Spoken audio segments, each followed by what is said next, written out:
Einen wunderschönen guten Abend. An dieser Stelle muss ich das Video leider stoppen, denn ich möchte mich bei euch für diesen grottenschlechten Ton entschuldigen. Und ich hoffe, es ist für euch nicht allzu schlimm und ihr seid mir nicht böse. Beim nächsten Mal wird es auf jeden Fall besser. Ich hoffe, ihr habt trotzdem Spaß bei dem Video. Denn bei mir ist Abend, meine Hübschen. Ich wollte euch heute mal wieder ein separates Schwangerschaftsupdate abdrehen, weil es das jetzt schon einige Wochen nicht gab und es hat sich ein bisschen was getan. Ich wollte euch heute mal wieder ein separates Schwangerschaftsupdate abdrehen, weil es das jetzt schon einige Wochen nicht gab und es hat sich ein bisschen was getan. Ich glaube, das letzte Update war 7. bis 14. Woche und ich befinde mich mittlerweile in der 19. Woche, also 18 plus 3, um genau zu sein.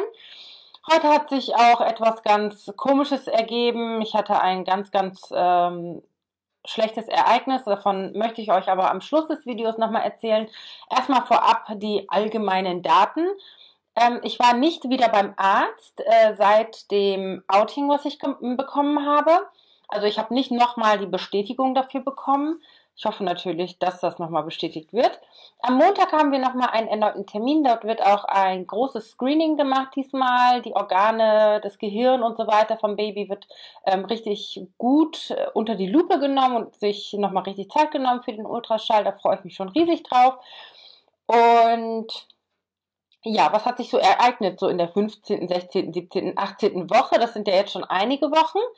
Meine Übelkeit ist fast komplett weg. Ich habe lediglich ab und zu morgens Übelkeit und wenn ich bestimmte Gerüche in die Nase bekomme, weil ich bin immer noch sehr geruchsempfindlich, dann ist mir halt noch ein bisschen übel, aber morgens ist es halt so, wenn ich dann erstmal wach bin und einen Kaffee getrunken habe und ein bisschen was gegessen habe, dann ist es meistens weg. Manchmal kommt es über den Tag verteilt wieder am Abend oder so, aber ich kann echt froh sein, dass es jetzt wirklich in diesem Ausmaß ist, wie es jetzt ist, denn das ist nicht zu vergleichen mit dem, was irgendwann mal gewesen ist. Ihr wisst, was ich durchgemacht habe. Womit ich in der 15., 16. Woche wirklich sehr zu kämpfen hatte, ist Herzrasen. Also ich hatte Herzrasen wirklich sehr schlimm. Ich hatte auch Bluthochdruck. Ich habe dann hier gemessen zu Hause, aber auch beim Arzt und bei der Apotheke messen lassen. Das war halt immer erhöht. Mein höchster Wert lag irgendwie bei 170/100 oder so. Das ist für meine Verhältnisse schon ziemlich hoch und in der Schwangerschaft vor allem soll man ja aufpassen mit Bluthochdruck. Ich wurde nämlich bei Esila auch wegen Gestose, also Schwangerschaftsvergiftung, eingeleitet. Meine Leberwerte hatten sich drastisch auch verschlechtert und seitdem ist es halt bei mir nochmal so ein bisschen mehr Aufmerksamkeit. Also man muss ein bisschen mehr aufpassen mit dieser ganzen Blutdruckgeschichte. Das hat sich ab der 17., 18. Woche aber gelegt und ist besser geworden. Ich habe wirklich nur noch ab und zu Herzrasen. Was ich anders gemacht habe, ist, ich esse abends nicht mehr so schwer. Ich esse vielleicht ja, Salate oder so oder leichte Kost. Wenn ich Weißbrot zum Beispiel esse, dann bekomme ich unheimlich heftiges Herzrasen. Also Weißbrot bekommt mir irgendwie gar nicht. Das ist mir aufgefallen, oder wenn ich so schwere Gerichte esse, dann bekomme ich wieder totales Herzrasen und muss mich dann erstmal eine halbe Stunde hinlegen. Aber gut, ich weiß, es geht irgendwann vorbei und es geht vielen Schwangeren so und deswegen sehe ich das jetzt nicht als riesengroßes Problem an, nur man ist dann halt schon so ein bisschen beeinträchtigt und möchte einfach nur noch liegen und das kann man halt nicht immer mit 3 Kindern. Aber ich habe ja auch Hilfe, meine Eltern und mein Mann Zerki, die helfen mir ja wirklich sehr oft und sehr viel, wenn sie dann da sind. Und da bin ich auch ganz froh drum. Ja, Gelüste habe ich wirklich viel auf Obst und saure Sachen und auf Erdbeeren. Also ich könnte wirklich schalenweise Erdbeeren essen. Und das hatte ich bei Esila damals schon. Da habe ich wirklich am Tag mindestens 2 Schalen Erdbeeren gegessen. Das war schon richtig krank. Und diesmal ist es genauso. Also ich habe wirklich richtig Heißhunger auf Erdbeeren. In der 15. Woche habe ich auch das erste Mal die Kindsbewegungen gespürt.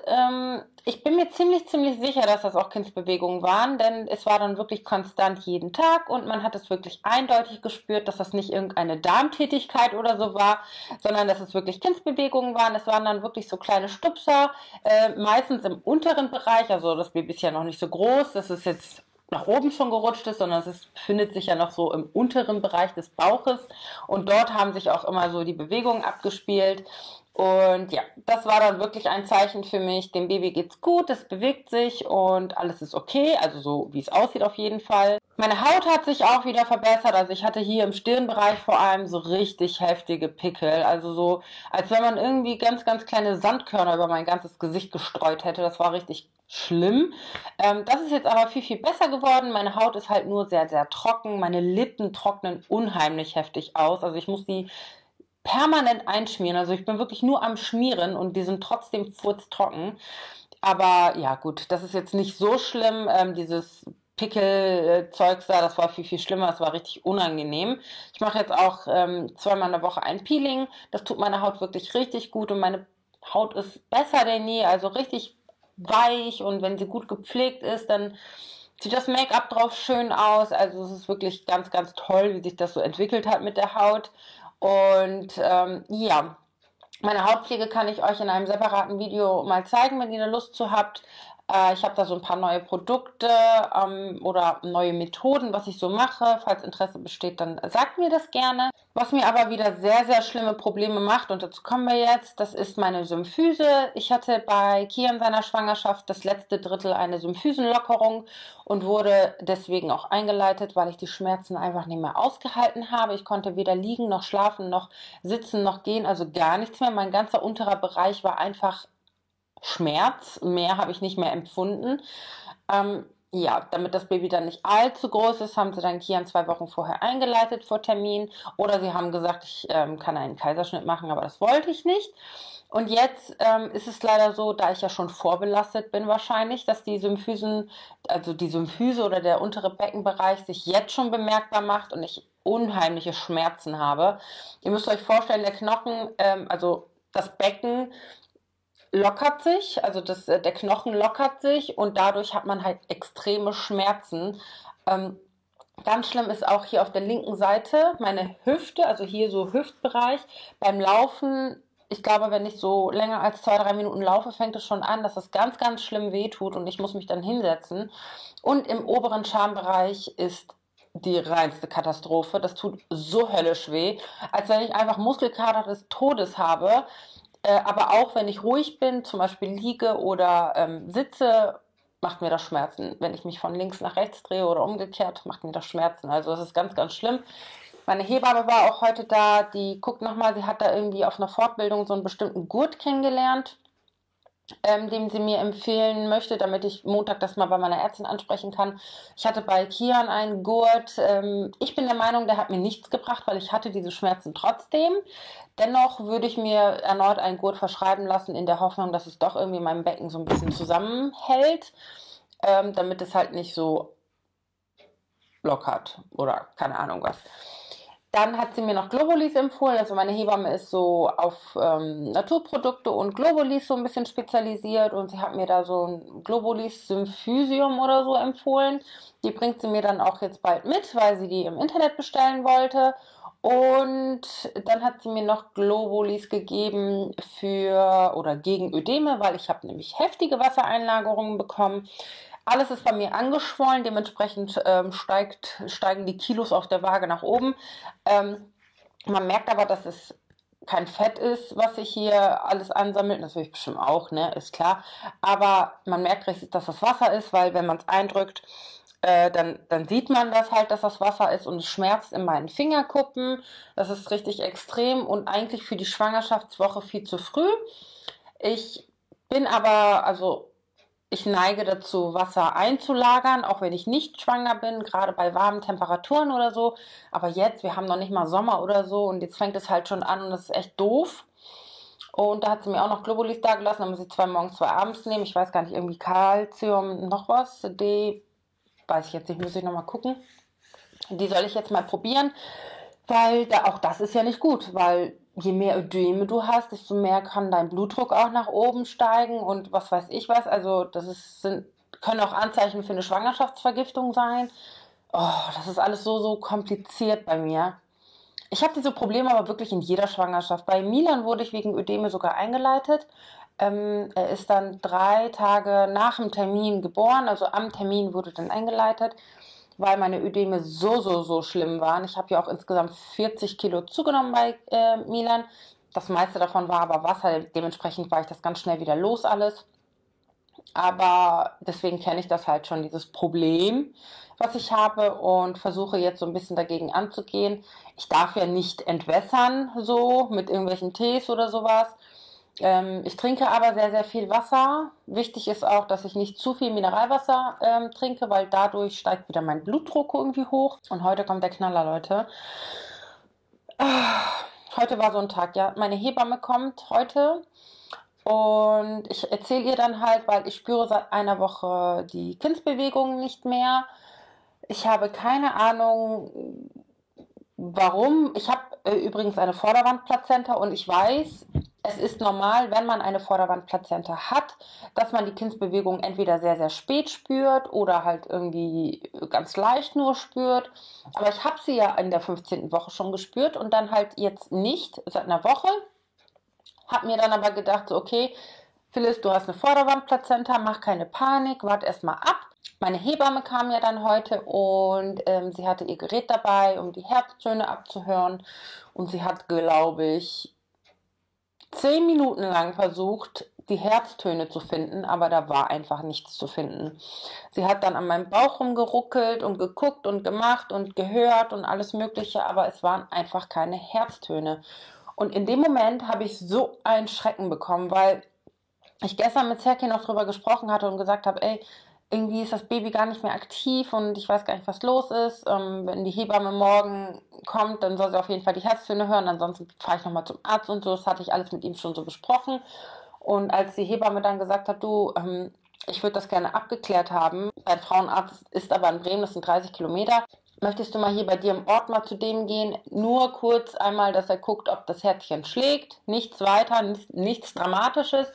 Dann habe ich gesagt, ja klar, warum nicht?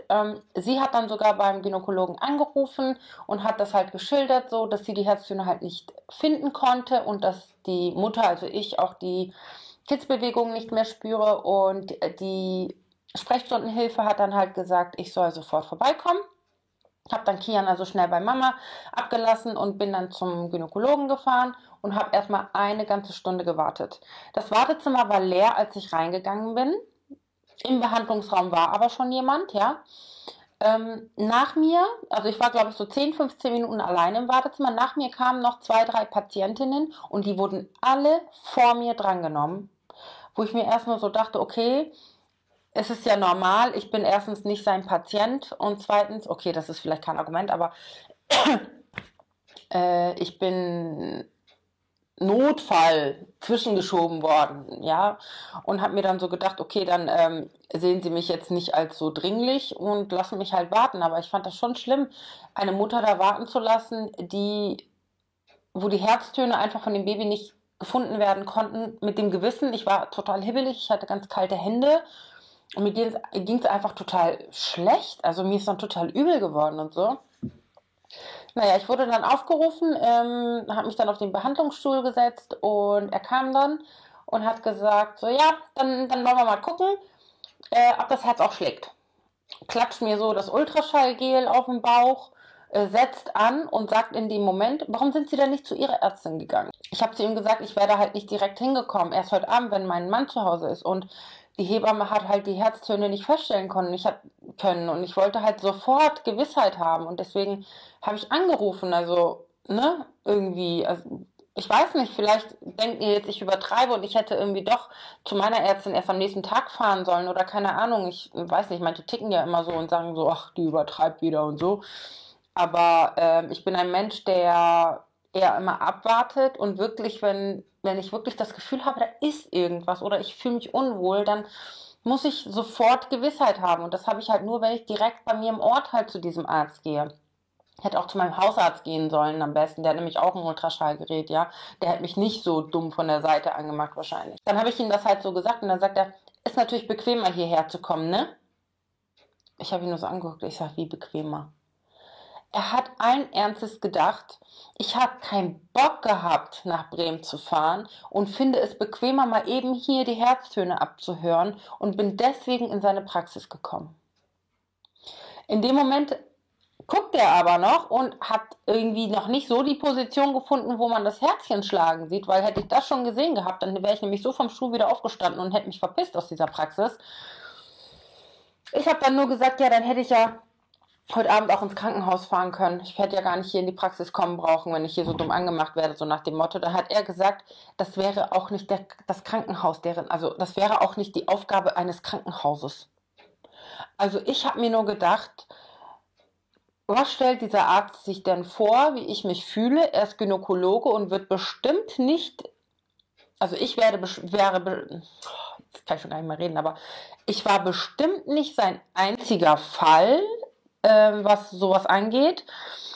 Aber mich in diesem Moment so anzumachen und irgendwie mich so dahin zu stellen, als wenn ich zu faul gewesen wäre, nach Bremen zu fahren. Ich wäre auch 200 Kilometer weitergefahren, wenn es unbedingt sein muss, fand ich sehr, sehr unverschämt. Also die Hilfe, die da bei ihm stand, die war auch total peinlich berührt. Man hat das wirklich an ihren Blicken gemerkt, dass sie so ein bisschen schockiert war.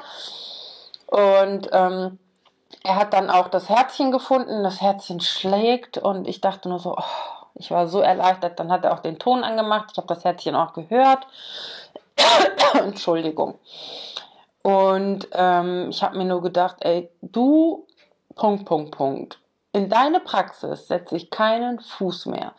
Ich habe mich dort wirklich so heftig zusammengerissen und als ich dann aus der Tür rausgegangen bin, konnte ich einfach nicht mehr anders und ich bin so in Tränen ausgebrochen einfach und dachte mir nur so, ey, du verdammtes Arschloch, ja? Was fällt dir überhaupt ein, mich da erstens eine Stunde warten zu lassen, davon mal abgesehen, mich dann noch so dumm anzumachen, statt mir Mut zu machen, ja? Ich gehe da mit dem Gewissen hin, dass vielleicht mit meinem Baby irgendwas nicht stimmt oder mein Baby das Herz nicht mehr schlägt und du machst mich so dumm von der Seite an. Also echt, das war eine Erfahrung, wo ich mir dachte, ey, und meine Mutter hat damals noch gesagt, du, fahr doch nicht extra nach Bremen mal zum Arzt, probier doch mal den hier aus und so. Und ich sag, Mama, nee, ich war schon mit Milan damals bei ihr und ich finde die so toll und ich bin so überzeugt von ihr. Und das war die beste Entscheidung, absolut nicht bei ihm in die Praxis zu kommen in dieser Schwangerschaft. Ich weiß nicht, was mit dem los war. Also ich habe dann auch von anderen Muttis gehört, mit denen ich mich heute unterhalten habe. Die haben dann halt gesagt, die kennen einige Fälle, wo er halt so abwertend ist. Er soll anscheinend öfter mal so abwertend zu Personen sein. Ja, unter aller Sau finde ich einfach nur. Macht man nicht. Immerhin sind es auch Menschen, also ich bin ein Mensch mit Gefühlen, ich habe Angst in dem Moment und da hast du gefälligst zu gucken. Meine Karte durchziehen kannst du aber. Ne? Geld kassieren geht. Ja, Karte, zack und Patientin rein, dumm anmachen, zack, wieder raus. Ne? Ob sie jetzt heult oder einen Zusammenbruch hat, ist dem doch scheißegal. Der nimmt die nächste dran und dann ist wieder gut. Der vergisst das doch alles. Aber mein Abgang aus dieser Praxis, ich habe die Tür hinter mir zugeknallt, das ist echt unglaublich. Die Leute haben bestimmt auch gedacht, was hat die denn da für einen Auftrag, aber es war mir in dem Moment auch egal. Naja, lange Rede, kurzer Sinn, unserer Maus geht's gut. Montag habe ich den Termin und dann werde ich euch auf jeden Fall auch den Namen verraten. Also nicht direkt nach dem Termin, nicht, dass jetzt wieder irgendwie Leute kommen, du wolltest doch den Namen verraten. Ich möchte nochmal die Gewissheit haben, es ist wirklich noch ein Mädchen, ja. Und dann werden wir auch den Namen verraten im Laufe der Woche oder die nächste Woche. Ich weiß es noch nicht genau. Und ja, ich möchte mich jetzt an dieser Stelle von euch verabschieden. Es gibt, glaube ich, nichts mehr zu erzählen. Ach so, wisst ihr, wie viel Kilo ich zugenommen habe? 10. 19. Woche 10 Kilo, läuft. Ja, aber ich weiß auch ganz genau, ich kenne das aus 3 Schwangerschaften schon vorher. Ich nehme wirklich immer sehr viel zu, aber ich nehme auch ganz, ganz schnell wieder ab und von daher ist alles cool. Ich freue mich auf unsere Maus, ich freue mich, dass alles gut ist. Materielle Dinge haben mal wieder absolut keine Bedeutung. Das wird einem dann wieder mal klar. Man kann sich glücklich schätzen und man ist gesegnet mit gesunden Kindern, mit einer gesunden Schwangerschaft. Ich weiß, ganz, ganz vielen Frauen bleibt das verwehrt und das tut mir unheimlich leid und ich kann das absolut nicht nachvollziehen, wie manche dieses Glück nicht erleben dürfen und darf mich glücklich schätzen. Dieser eine Moment, wo ich halt gedacht habe, es ist wirklich alles vorbei, habe ich wirklich an diese Frauen denken müssen, die sowas erleben mussten oder müssen. Wirklich ganz, ganz schlimm. Ja, jetzt reicht es aber mit dem Rumgeheule. Ich verabschiede mich und hoffe, das Video hat euch gefallen. Und ich hoffe, wir sehen uns beim nächsten Mal wieder. Tschüss. Ich habe euch gar nicht meinen Bauch gezeigt. Jetzt habe ich schon Tschüss gesagt und nicht meinen Bauch gezeigt. So sieht er aus. So sieht der Nucky Dai aus.